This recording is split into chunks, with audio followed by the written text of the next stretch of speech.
mlaini wewe. Yaani mimi sinakwambia.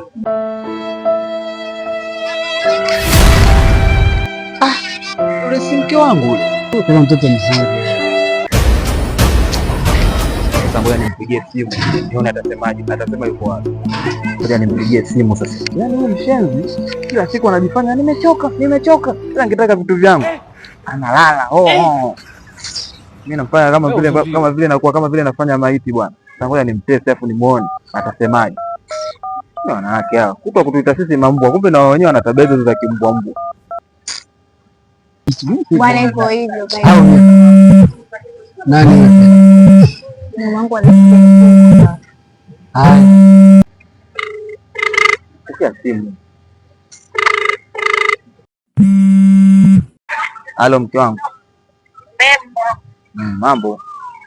Poa. Umeshindaje? Salama tu wewe. Mimi namshukuru Mungu. Vipi? Umesharudi nyumbani?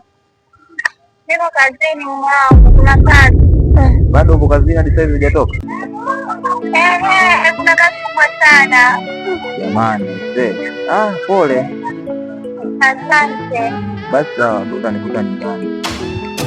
Sawa mwanangu, maki mimi niko kazini hapa, kuna kazi ya sai. Hamna shida, utanikuta tu nyumbani. Hapo. Bye.